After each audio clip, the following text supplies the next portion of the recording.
बिस्मिल्लाहिर्रहमानिर्रहीम। Today's topic of discussion is FCPS part 1 recalls. तो जनवरी वाले रिकॉल्स हैं, उनकी डिस्कशन स्टार्ट करते हैं। पहले बता दूं, ये एक्चुअल एग्जाम के क्वेश्चंस नहीं है, रिकॉल्स हैं जिसको मैंने AI से मॉडिफाई करवाया है। तो it is just for exam revision purpose. तो पहला क्वेश्चन है टेट्रासाइक्लिन, इसका मैकेनिज्म ऑफ एक्शन पूछा गया है। तो जो माइनोग्लाइकोसाइड्स होते हैं वो टेट्रासाइक्लिन्स होती हैं, ये 30S प्रोटीन सिंथेसिस इनहिबिटर होते हैं। बाकी जो सारे होते हैं एंटीबायोटिक वो 50S है, लेकिन जो माइनोग्लाइकोसाइड टेट्रासाइक्लिन है ये 30S प्रोटीन सिंथेसिस इनहिबिटर है। तो जो टेट्रासाइक्लिन है 30S सब यूनिट पे बाइंड करेगी और अमाइनो एसाइल tRNA कॉम्प्लेक्स को ए साइट पे नहीं आने देगी, जिसकी वजह से इलोंगेशन प्रिवेंट हो जाएगी। अब जो क्लोराम्फेनिकोल है वो 50S पे बाइंड करती है और पेप्टिडाइल ट्रांसफरेज एंजाइम को इनहिबिट करती है। और जो मैक्रोलाइड्स होती है और क्लिंडामाइसिन है और क्वाइनिप्रिस्टिन है, ये 50S को इनहिबिट करती है और ट्रांसलोकेशन को इनहिबिट करती है। तो ये मैकेनिज्म ऑफ एक्शन आने चाहिए आपको प्रोटीन सिंथेसिस इनहिबिटर्स के। Next is anti epileptic causes causing neural tube defect. अब न्यूरल ट्यूब डिफेक्ट के अंदर एनेंसेफली या स्पाइना बाइफिडा कोई भी आ सकता है। अब जो NTD होता है वो फोलेट की डेफिशिएंसी की वजह से होता है, and the best answer is valproic acid. Carbamazepine से भी हो सकता है, लेकिन best answer is valproic acid. That is why कि कोई भी अगर फीमेल चाइल्ड बेयरिंग एज की है और वो epileptic anti epileptic drug use कर रही है तो फोलेट आपने जरूर देना है to prevent neural tube defect. इसके बाद है कि जो लिथियम होता है वो बाइपोलर डिसऑर्डर वाले पेशेंट में दिया जाता है, लेकिन वो नेफ्रोजेनिक डायबिटीज इंसिपिडस करवाता है, जिसमें पेशेंट को पोलीयूरिया पोलीडिप्सिया ये देखने को मिलेगा। इसके अलावा जो लिथियम होता है वो माइल्ड हाइपर कैल्सीमिया भी करवा देता है, जिसकी वजह से किडनी स्टोन्स हो जाते हैं। अब जो लिथियम होता है वो ADH के रिसेप्टर को एंटागोनाइज करता होता है, इनहिबिट करता है, जिसकी वजह से नेफ्रोजेनिक डायबिटीज इंसिपिडस होती है। और जब क्रॉनिक नेफ्रोजेनिक डायबिटीज इंसिपिडस होती है उससे यूरिन का वॉल्यूम कम होता है, हाइपर कैल्सीमिया हो जाता है। हाइपर कैल्सीमिया से रट्टा मार लो किडनी के स्टोन्स ज़्यादा देखने को मिलते हैं। लिथियम के साइड इफेक्ट्स इंपॉर्टेंट है, tremors, hyper thyroidism, hypothyroidism, hyper calcaemia, nephrogenic diabetes insipidus, teratogenic होती है, एब्स्टीन अनोमली करवा देती है। क्लियर? तो ये आपने रट्टा मार लेना है। इसके बाद अगला क्वेश्चन है पोस्टीरोलैटरल नी स्टेबिलाईजर्स। अब याद रखना कि जो जॉइंट होते हैं उसके दो स्टेबिलाईजर्स होते हैं, स्टैटिक और डायनेमिक। जो स्टैटिक होते हैं ना वो बोन्स या लिगामेंट्स होते हैं, जबकि डायनेमिक के अंदर आपके मसल्स आ जाते हैं। तो जो डायनेमिक स्टेबिलाईजर है पोस्टीरोलैटरल, अगर पोस्टीरोलैटरल की बात करें आंसर इज बाइसेप्स फीमोरस, और अगर पोस्टीरो मीडियल की बात करें आंसर इज सेमी मेम्ब्रेनस। सही हो गया, तो ये इंपॉर्टेंट चीज है। तो ये आपने रट्टा मार लेना। तो अगर पोस्टीरोलैटरल कॉर्नर ऑफ नी जॉइंट की इंजरी हुई है तो एक टेस्ट पॉजिटिव होगा, वो है डायल टेस्ट पॉजिटिव। जिस तरह टेलीफोन में डायल वाला बटन नहीं होता, डायल वाला कि 30 और 90 डिग्री की नी फ्लेक्शन करे तो एक्सटर्नल रोटेशन भी बढ़ जाती है, क्योंकि स्टेबिलाईजर्स खत्म हो गया है। अगला है रेक्टस फेमरस की अटैचमेंट। अब जो रेक्टस फेमरस है ये क्वाड्रिसेप्स फेमरस वाली कैटेगरी से बिलोंग करता है। उसमें चार मसल होते हैं, रेक्टस फेमरस, वास्टस मीडियालस, लेटरालिस, इंटरमीडियस। तो जो रेक्टस फेमरस होता है ना, ये एंटीरियर इंफीरियर इलियक स्पाइन पे अटैच होता है, जबकि sartorius anterior superior iliac spine पे अटैच होता है। अब रेक्टस फेमरस के दो हेड्स होते हैं, main is the anterior inferior iliac spine. Clear? और ये वाहिद क्वाड्रिसेप्स है जो हिप को और नी को दोनों को क्रॉस करता है, यानी ये हिप की फ्लेक्शन कराएगा और नी की एक्सटेंशन करा देगा। अगर इसकी इंजरी हो जाए तो थॉमस टेस्ट पॉजिटिव होता है।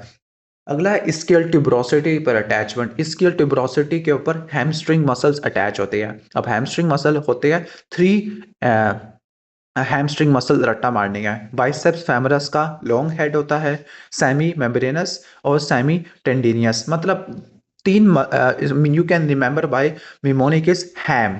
जो स्कियल ट्यूबरोसिटी पे अटैच होते हैं। एच से हैमस्ट्रिंग मसल जिसमें बाइसेप फेमरस, सेमी मेम्ब्रेनस और सेमी टेंडिनियस आता है। ए से एडक्टर मैग्नस का हैमस्ट्रिंग पार्ट। और एम से कोई मसल नहीं है लेकिन सैक्रोट्यूबरस लिगामेंट है। तो ये आपने उम्मीद है कि रट्टा मार लिया होगा। Next is lateral epicondyle. Lateral epicondyle के पीछे रेडियल नर्व होती है, मीडियल एपिकोंडाइल के पीछे मीडियन नर्व पड़ी होती है। तो अगर लैटरल एपिकोंडाइल का फ्रैक्चर हो तो रेडियल नर्व की एक ब्रांच होती है जो मोटर ब्रांच है, पोस्टीरियर इंट्रोशियस नर्व, ये डैमेज हो जाती है। याद करना, लैटरल एपिकोंडाइल के ऊपर कॉमन एक्सटेंसर्स मसल अराइज करते हैं, एक्सटेंसर मसल अराइज करते हैं, जबकि मीडियल एपिकोंडाइल से कॉमन फ्लेक्सर मसल अराइज करते होते हैं।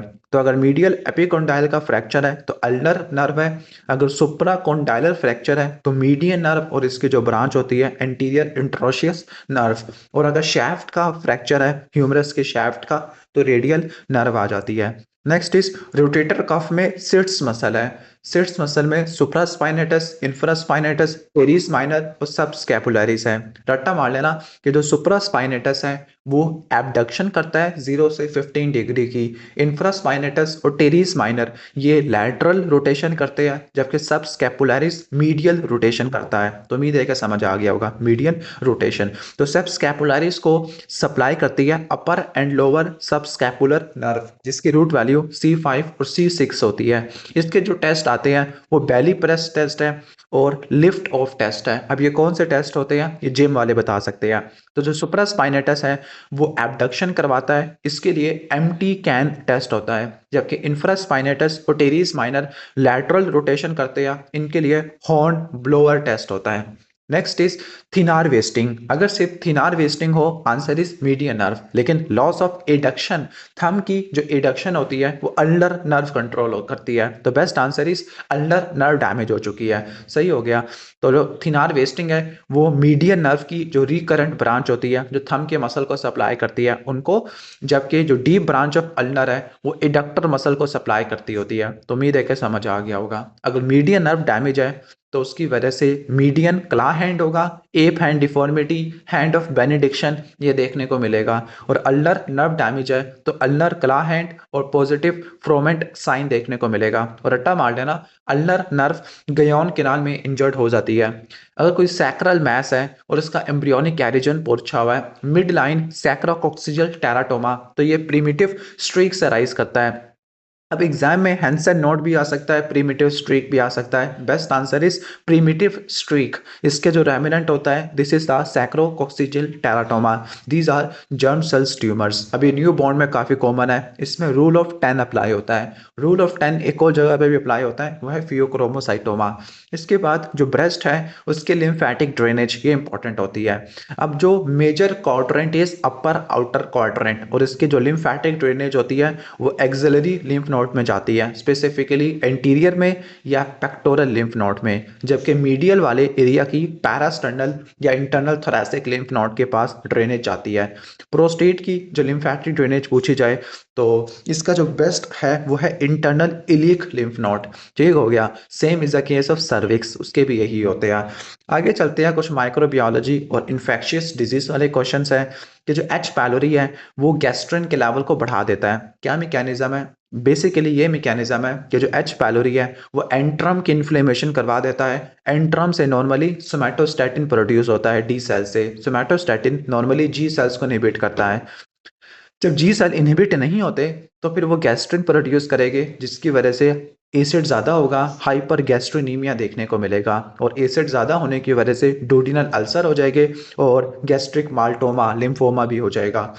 ट्रैकोमा की प्रिवेंशन है तो पहले रट्टा मार लो, क्लैमिडिया ट्रैकोमेटस से होता है, ABC से होता है। अब इसकी जो प्रिवेंशन है you can remember by mnemonic is safe, SAFE safe.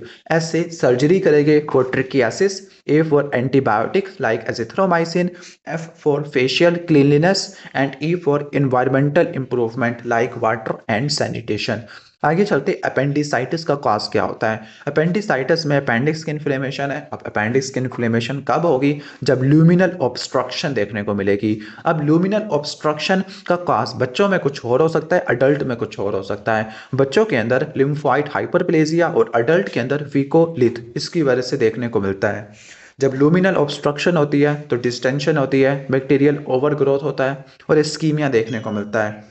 एक बात याद रख लेना, अपेंडिसाइटिस में जो पेन होता है ना, वो पेरी अम्बिलाइकल पेन होता है, T10 डर्माटोम का होता है। फिर वो लोकलाइज हो जाता है राइट लोअर क्वाड्रेंट में, which is the McBurney's point. Next is necrotizing enterocolitis. ये प्री मेच्योर बेबीज में या प्री टर्म न्यूनेट्स में देखने को मिलता होता है। अब इसके तीन इंपॉर्टेंट रिस्क फैक्टर रट्टा मार लेना, प्री मेच्योरिटी, एंट्रल फीडिंग और इस्कीमिक गट इंजरी है। ठीक हो गया, तो ये इसके मेजर मेजर कॉज हो जाते हैं। असल में ये होता है कि गट इतनी इमेच्योर होती है और बैक्टीरिया इन्फ्लेमेशन करवा देती है। अब इसमें एक फाइंडिंग देखने को मिलती है, वो है नीमाटोसिस इंटेस्टिनैलिस, के जो बोवल वाल है उसमें गैस देखने को मिलेगी। Next is most common breast cancer is invasive ductal cancer. अगर ये ऑप्शन में ना हो फिर आपने लोबुलर पे जाना होता है। ठीक हो गया। एक और बात रट्टा मार लेना कि जो लोब्यूलर कैंसर है उसमें इंडियन फाइल अपेयरेंस होती है, loss of E cadherin gene mutation होती है और ये बाइलैटरल मल्टीफोकल होता है। Next is ribs notching and arteries. अगर चेस्ट एक्सरे के ऊपर इंफीरियर रिब्स नॉचिंग है तो वह कोआक्टेशन ऑफ एयोर्टा में देखने को मिलती है। और ये आर्टरीज, कौन सी आर्टरीज नॉचिंग करवाती है? Answer is posterior intercostal arteries, क्योंकि ये कोलैटरल का काम करती है, इंफीरियर रिब्स की नॉचिंग करवाती है। अब कोआक्टेशन ऑफ एयोर्टा में तीन चीजें रट्टा मारनी है। रिब्स की नॉचिंग होती है, बाइकस्पिड एयोर्टिक वाल्व से एसोसिएटेड होता है और बैरी एन्यूरिज्म से एसोसिएटेड होता है। Next is Turner syndrome versus fragile x syndrome. अब टर्नर सिंड्रोम में फीमेल होगी, शॉर्ट स्ट्रेचर होगा, वेब्ड नेक है, कोआक्टेशन ऑफ अयोर्टा, प्राइमरी एमेनोरिया होगा, ओवरी स्ट्रीक होगी, लेकिन आईक्यू नॉर्मल होगा। जबकि फ्रेजाइल एक्स सिंड्रोम में मेल होते हैं जिनका आईक्यू लो होता है, लॉन्ग फेस होता है, लार्ज ईयर्स, बड़े बड़े टेस्टीज होते हैं, मैं सब चीज़ें इसमें बड़ी बड़ी होती है और ऑटिज्म के फीचर्स होते हैं। और ये एक्स लिंक्ड डोमिनेंट है और ये चूंकि ये ट्राई न्यूक्लियोटाइड रिपीट एक्सपांशन है तो इसमें एंटीसिपेशन वाला फिनोमिना देखने को मिलेगा। ठीक हो गया। तो एक बात रट्टा मार लेना, 4 डिजीज है ट्राई न्यूक्लियोटाइड रिपीट एक्सपांशन वाले। अगर CGG हो तो वह फ्रेजाइल एक्स सिंड्रोम है जिसमें हर चीज़ बड़ी बड़ी हो जाती है, टेस्टिस भी बड़े बड़े हो जाते हैं। CTG हो तो वो मायोटोनिक डिस्ट्रॉफी है जिसमें कैटरेक्ट, बाल्डनेस ये देखने को मिलती है। और अगर GAA हो तो फ्राइडरिच एटेक्सिया जिसमें एटेक्सिया स्पाइनोसेरिबैलर ट्रैक डैमेज होता है। और CAG हो तो हंटिंगटन कोरिया देखने को मिलता है। Next is thalassaemia major. इसके लिए प्री नेटल डायग्नोस्टिक टेस्ट कौन सी है? 20 वीक्स के ऊपर कौन सा करवाना है? एक बात रट्टा मार लेना, 10वें हफ्ते के ऊपर क्रॉनिक विलस सैंपलिंग होती है, फिर 15वें हफ्ते के ऊपर एमनियोसेंटेसिस होती है और फिर उसके बाद 20 पे कोर्डोसेंटेसिस होती है। तो यहाँ पे बेस्ट आंसर क्या होगा? एमनियोसेंटेसिस होगा। ठीक हो गया, तो ये आपने रट्टा मार लेना है। जो बेबी होगा उसमें सीवियर अनीमिया होगा बीटा थैलासीमिया वाले पेशेंट में, यानी इसमें हीमोग्लोबिन F ही होगा, हिपैटोसप्लिनोमेगैली होगी, चिपमैन फेसिस हो गए ड्यू टू एक्स्ट्रामेडुलरी हेमाटोपोइसिस। अगला है BCR-ABL रिलेटेड डिजीज। जो BCR-ABL इसके फ्यूजन से बनता है फिलाडेल्फिया क्रोमोसोम। तो ये CML के लिए स्पेसिफिक है लेकिन ये ALL में भी हो सकता है और इसके लिए टायरोसिन काइनेस इनहिबिटर्स देते हैं, इमाटिनिब 922 ट्रांसलोकेशन होती है। अगला है काउंसलमैन बॉडीज। ये एसिडोफिलिक बॉडीज होती है, ये लीवर इंजरी में देखने को मिलती है, लाइक वायरल हेपेटाइटिस में देखने को मिलती होती है। ठीक हो गया। अब ये काउंसलमैन बॉडीज ये अपोप्टोटिक बॉडीज होती है। जब येलो फीवर वायरस का इन्फेक्शन होता है या वायरल हेपेटाइटिस होता है तो उसमें जो लीवर के सेल्स हैं वो श्रंकन हो जाते हैं, पिकनोसिस हो जाती है, अपोप्टोसिस हो जाती है। यानी अपोप्टोसिस में काउंसलमैन बॉडी है और नेक्रोसिस में पीस मिल नेक्रोसिस और ब्रिजिंग नेक्रोसिस होगा। अगला चलते हैं एपीड्यूरल और सबरेक्नोइड हैमरेज का फर्क। जो एपीड्यूरल या एक्स्ट्रा ड्यूरल हैमरेज या हीमाटोमा, इसमें मिडल मेनिंजियल आर्टरी डैमेज होती है, ल्यूसिड इंटरवल होता है, रैपिड डिटोरिएशन होती है, लेंस शेप लेंटिफॉर्म बाइकन्वेक्स हीमाटोमा होता है, सीटी के ऊपर सर्जिकल इमरजेंसी होती है। जबकि सबरेक्नोइड हैमरेज में ये बैरी एनोरिज्म के रप्चर की वजह से होता है, थंडर क्लैप या worst headache of my life होता है, कोई ल्यूसिड इंटरवल नहीं होता, ब्लड इसमें बेजल सिस्टम्स पे होता है, मेनिंजेस को इरिटेट करेगा तो नक्कल रिजिडिटी होती है। Next is Brown Sequard syndrome. इसमें स्पाइनल कॉर्ड का हेमी सेक्शन होता है, रट्टा मार लेना, कॉन्ट्रालैटरल साइड के ऊपर पेन और टेम्परेचर लॉस हो जाएगा। बाकी सब चीज़ें इप्सिलैटरल साइड पे देखने को मिलेगी, लाइक इप्सिलैटरल साइड के ऊपर कॉर्टिकोस्पाइनल ट्रैक, डोर्सल कॉलम वाली सेंसेशन और कॉन्ट्रालैटरल पेन और temperature, specific specifically 2 to 3 levels below. Next is internal capsule का स्ट्रोक है। अगर जीनू ऑफ इंटरनल कैप्सूल है तो मतलब इंटरनल कैप्सूल का जो स्ट्रोक होता है उसमें जो पोस्टीरियर लिम्ब है उसमें कॉर्टिकोस्पाइनल ट्रैक पास करता होता है, ठीक हो गया। और कॉर्टिकोस्पाइनल ट्रैक मोटर ट्रैक होता है। एक बात रट्टा मार लेना, एंटीरियर लिम्ब में फ्रंटोपोंटाइन और थैलेमोकॉर्टिकल फाइबर्स होते हैं, पोस्टीरियर लिम्ब में कॉर्टिकोस्पाइनल फाइबर्स होते हैं और जीनू में कॉर्टिकोबल्बर होते हैं जो फेस को सप्लाई करते हैं, ठीक हो गया। और इंटरनल कैप्सूल के स्ट्रोक में डेंस इक्वल हेमीप्लीजिया देखने को मिलेगा। अगला है ब्रोकास वर्सेस वर्निकीज या एक्सप्रेसिव एफेजिया, ठीक हो गया। यानी ब्रोकास को नॉन फ्लुएंट एफेजिया भी कहते हैं, ये एक्सप्रेसिव एफेजिया भी कहते हैं, एक्सप्रेस नहीं कर पा रहा, बोल नहीं पा रहा। तो जो ब्रोकास है उसमें नॉन फ्लुएंट, बोल नहीं पाएगा, टेलीग्राफिक होगा, एफर्टफुल स्पीच होगी लेकिन कॉम्प्रीहेंशन इंटैक्ट होती है। इंफीरियर फ्रंटल गायरस में होता है, एरिया 44-45 होता है, एमसीएस सप्लाई करती है, डोमिनेंट हेमिस्फीयर में होता है। जबकि वर्निकीज वाला एरिया इसमें फ्लुएंट एफेजिया होगा या रिसेप्टिव एफेजिया होगा, बोलेगा तो सही लेकिन कुछ सेंस नहीं बनाएगी, पुअर कॉम्प्रीहेंशन होगी, ठीक हो गया। बाकी एंगुलर गायरस से गर्स्टमैन सिंड्रोम लिखा हुआ है, हालांकि मैं इस बात को मानता नहीं हूँ। आगे है L1 L2। ये L1 L2 ये क्रीमास्ट्रिक रिफ्लक्स की रूट वैल्यू है। देखो ये रूट वैल्यू जरूर रट्टा मार लेना। जो C5 C6 होती है ये बाइसेप्स और ब्रेकियोरेडियालिस के लिए होती है, C6 C7 ये ट्राइसेप्स के लिए होती है, L1 L2 क्रीमास्ट्रिक के लिए होती है, L3 L4 ये नी जर्क के लिए होती है और S1 S2 ये एंकल जर्क के लिए होती है। तो एक क्रीमास्ट्रिक रिफ्लेक्स है L1 L2, इसके लिए जेनिटोफेमरल नर्व होती है, आफरेंट भी और इफरेंट भी। जो कि L1 होती है, L1 वाली डर्मेटोम ये इंग्वाइनल या हिपेरिया का है, वहाँ से सेंसेशन कैरी करता होता है, यानी इलियो इंग्वाइनल नर्व स्क्रोटम या लेबिया से या प्रोक्सिमल मीडियल थाई से सेंसेशन लेके जाती है। एक पेशेंट है जिसको हार्ट अटैक आ गया है और इसकी कोई सर्जरी करनी है तो तकरीबन 6 महीनों का आपने ज़रूर गैप लेना होता है सर्जरी के लिए, 6 मंथ का, ठीक हो गया, ताकि स्ट्रेस कम हो हार्ट के ऊपर। तो 6 मंथ का गैप लेना ज़रूरी है। एक स्मोकर है, 10 साल से स्मोकिंग कर रहा है, कब सर्जरी करनी है? अगर कोई स्मोकर है, स्मोकिंग कब तक छुड़वानी है, तो रट्टा मार लो 4 से 8 हफ्ते, कम से कम कितना, 4 से 8 हफ्ते। क्योंकि स्मोकिंग से सिलरी फंक्शन खराब हो जाता है, स्मोकिंग छोड़ोगे तो सिलरी फंक्शन इंप्रूव हो जाएगा, क्योंकि जो स्मोकिंग होती है वो एपिथेलियम को डैमेज कर देती है। तो 4 से 8 हफ्तों का गैप ज़रूर लेना है। मैपल सिरप यूरिन डिजीज़, इसमें जो ब्रांच चेन अमाइनो एसिड है वो उनका मेटाबॉलिज्म अफेक्टेड होता है। 3 ही होते हैं, वैलिन, आइसोल्यूसिन और ल्यूसीन। इसमें branch chain alpha keto acid dehydrogenase complex enzyme की डेफिशिएंसी होती है, branch chain keto acid urine में आना शुरू हो जाते हैं, ऑटोसोमल रिसेसिव है। सबसे इंपॉर्टेंट इस कि इसमें बर्न्ट शुगर लाइक स्मेल आती है यूरिन के अंदर। नेक्स्ट इज फियोक्रोमोसाइटोमा, इसमें रूल ऑफ 10 अप्लाई होता है, लाइक 10% एक्स्ट्रा एड्रीनल होते हैं which are called paraganglioma, 10% bilateral होते हैं, 10% मैलिग्नेंट होते हैं, 10% फेमिलियल होते हैं। अब ये फियोक्रोमोसाइटोमा का कुछ सिंड्रोम के साथ एसोसिएशन है, लाइक MEN 2A और 2B। 2A के अंदर फियोक्रोमोसाइटोमा के साथ पैराथायराइड हाइपरप्लेजिया और साथ में मेडुलरी थायराइड कैंसर होगा, जबकि 2B में मार्फानाइट हैबिटस और म्यूकोजल न्यूरोमास आ जाते हैं, रेट जीन की म्यूटेशन होती है। VHL में सेरिबेलर हिमेंजियोब्लास्टोमा आ जाएगा और न्यूरोफाइब्रोमाटोसिस 1 में न्यूरोफाइब्रोमास, ऑप्टिक नर्व क्लायोमास ये आ जाते हैं। अब फियोक्रोमोसाइटोमा में एपिसोडिक हेडेक, स्वेटिंग, पाल्पिटेशन और टैकीकार्डिया होता है। डायग्नोसिस के लिए प्लाज्मा में मेटानेफ्रिन लेवल कराते हैं और सर्जरी करने से पहले अल्फा ब्लॉकर फिनॉक्सीबेंजामीन देते हैं, फिर बीटा ब्लॉकर प्रोपैनालॉल देते हैं।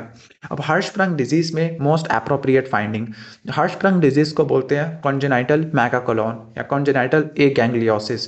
इसमें क्या होता है, फर्स्ट 48 आवर्स ऑफ लाइफ में मेकोनियम पास नहीं होता और एब्डोमिनल डिस्टेंशन होती है। जब हम बेरियम एनीमा कराएंगे तो आपको एक ट्रांजिशन जोन देखने को मिलेगा। ट्रांजिशन जोन में प्रॉक्सिमल पार्ट डायलेटेड होगा और डिस्टल पार्ट नैरो होगा। अब ये हर्शस्प्रंग डिजीज क्यों होता है? It is due to failure of neural crest cell migration. अब इसके लिए gold standard is rectal biopsy, जिसमें गैंग्लियन सेल्स एब्सेंट मिलेंगे। इसके बाद इनल केनाल, इसके लिम्फेटिक ड्रेनेज बहुत इंपॉर्टेंट है। अबव पैक्टिनेट लाइन और बिलो पैक्टिनेट लाइन। अब जो अबव पैक्टिनेट लाइन है वो एंडोडर्म होता है और ये पेन इनसेंसिटिव एरिया होता है, ठीक हो गया। Above pectinate line internal haemorrhoids होते हैं ठीक हो गया। और रट्टा मार लेना, above pectinate line lymphatic drainages internal iliac lymph node, जबकि बिलो की सुपरफिशियल इंग्वाइनल लिम्फ नोड। तो above and below pectinate line, इसका फर्क देख लेना। अबव एंडोडर्म है, बिलो एक्टोडर्म है। अबव विसरल है, बिलो पेराइटल है। अबव पेन इनसेंसिटिव है, बिलो पेन सेंसिटिव है। अबव में इंटरनल हेमोरॉइड्स होते हैं जो कि पेन लेस होते हैं। बिलो में एक्सटर्नल हेमोरॉइड्स होते हैं जो पेनफुल होते हैं। अबव में सुपीरियर रेक्टल वेन होती है, बिलो में इंफीरियर रेक्टल वेन होती है। अबव की पोर्टल सर्कुलेशन है, बिलो की सिस्टेमिक सर्कुलेशन है। अबव का इंटरनल इलियक लिम्फ नोड है, बिलो का सुपरफिशियल इंग्वाइनल लिम्फ नोड है। इसके बाद इंटरसेप्शन का सिनेरियो है। इंटरसेप्शन में 6 मंथ का बेबी होगा जिसको इंटरमिटेंट कॉलिकी एब्डोमिनल पेन होगा, यानी वो अपने नी जॉइंट को ऊपर की तरफ उठाया हुआ होगा पेन की वजह से। दूसरा, इसमें रेड करेंट जेली स्टूल्स हो गए, यानी म्यूकस और ब्लड दोनों होगा। तीसरा, राइट अपर क्वाड्रेंट में पाल्पेबल सोसेज शेप मैस होगा। ये 3 इसके क्लासिकल फीचर्स होते हैं इंटरसेप्शन के। मोस्ट कॉमन इस इलियोकॉलिक होती है और ये छोटे बच्चों में देखने को मिलती है। बच्चों में इसका कॉज मैकल्स डायवर्टिकुलम या पोलिप्स की वजह से होता है। अब इसका डायग्नोस्टिक और थेराप्यूटिक दोनों एयर या कंट्रास्ट एनीमा, इससे हाइड्रोस्टैटिक रिडक्शन करते हैं। अगला है इफरेंट आर्ट्रियोल, इसकी कॉन्स्ट्रक्शन है तो जीएफआर बढ़ जाती होती है और ये कौन करवाता है? एंजियोटेंसिन 2 करवाता है, लेकिन रीनल ब्लड फ्लो कम हो जाएगा और फिल्ट्रेशन फ्रैक्शन बढ़ जाएगा। ठीक हो गया, तो ये आपने रट्टा मार लेना है। तो उम्मीद है कि समझ आ गया होगा। ये जो इसको इनहिबिट करने वाली एस इनहिबिटर्स होती है, यानी जो एंजियोटेंसिन 2 है वो इफरेंट आर्ट्रियोल की कंस्ट्रक्शन करवाएगा और एस इनहिबिटर्स इफरेंट आर्ट्रियोल की डायलेशन करवा देगी। तो जस्ट इसको रिवाइज कर लेते हैं जल्दी जल्दी। बाकी रैपिड फायर निमोनिक्स, जो चिलोसिस, ये एंगुलर स्टोमेटाइटिस, ये राइबोफ्लेविन डेफिशिएंसी की वजह से होती है और मेजेंटा टंग आपको देखने को मिलता है। पायरोवेट डिहाइड्रोजिनस कॉम्प्लेक्स, इसको थायमीन B1 चाहिए, जबकि पायरोवेट कार्बोक्सिलेज एंजाइम को बायोटिन चाहिए। कार्बोक्सिलेशन वाले के लिए बायोटिन चाहिए। ऑस्टियो आर्थराइटिस में जो इंट्रा आर्टिकुलर इंजेक्शन दिया जाता है वो 2 ही होते हैं, या तो स्टेरॉइड्स होते हैं या हाइलोयूरोनिक एसिड्स होते हैं। ठीक हो गया, या आपने रट्टा मार लेना है। HIV वाले पेशेंट में अगर डायरिया है तो साइटोमेगालो वायरस के बजाय best answer should be the Cryptosporidium, लेकिन अगर ब्लडी डायरिया हो तब आपने साइटोमेगालो वायरस में जाना है। और साइटोमेगालो वायरस के अंदर आउलाई इंट्रान्यूक्लियर इंक्लूजन्स होती है। ट्रांसप्लांट रिजेक्शन में जो एक्यूट वाला होता है उसमें टी सेल मीडिएटेड होता है और जो हाइपर एक्यूट है वो एंटीबॉडी मीडिएटेड होता है। निमोथोरैक्स में क्या चेस्ट वाल चेंजेस देखने को मिलती है? Trachea away from the trachea deviate कर जाता है ऑपोजिट साइड पर। हाइपर रेजोनेंट परकशन नोट होता है। ब्रेथ साउंड डिक्रीज हो जाती है। टैक्टाइल फ्रैमिटस डिक्रीज हो जाता है। अभी टेंशन निमोथोरैक्स क्लिनिकल डायग्नोसिस है।